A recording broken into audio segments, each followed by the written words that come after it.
চিনিবাস আমার চোখের সামনে এতটা বড় হয়ে গেল। চিনিবাস, চিনিবাস কোথায় গেলি? কোথায় গেলি? চিনিবাস দাঁড়া, দাঁড়া চিনিবাস। কিন্তু বেটার আমার মনটা সেই ছেলে মানুষের মতোই রয়ে গেল। দু চোখে তার কুতূহলা স্বপন। বোঝে না এ পৃথিবীতে স্বপন দেখার অধিকার সবার নাই। তুই বাদ দিস বেটা, তুই কেন আচার্যদের ঘরে উকি মারিস? হ্যাঁ চিনিবাসে উঠোনে দাঁড়িয়ে থাকতে দেখে আচার্যদের বড় বউ চিৎকার করে ওঠে,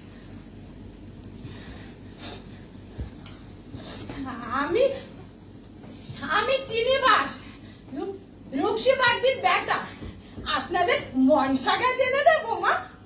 মা শুধালে এত বড় গাছ।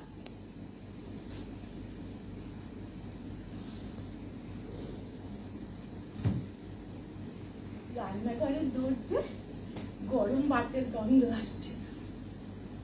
ডালের হাঁড়িতে কতখানি করে না ঘি ঢালে, আর দুধ দিয়ে সাদা ধবধবে লাউয়ের শুক্তো, কুমড়ো বড়ি ঘন্ট, সুবাসে মোমো, একদম ঘি সব সপে।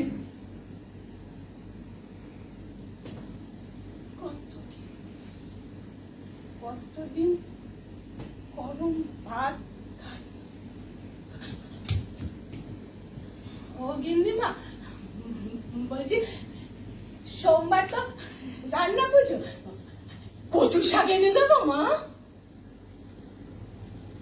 চিনিবাসের চোখ দুটো যেন সর্বদা খাই খাই। এত খিদে ওর থেকে আসে কে জানে। ছোট আচার্য মা এক পাই মুড়ি নিয়ে চিনিবাস ছুটতে থাকে, ছুটতে থাকে, ছুটতে থাকে।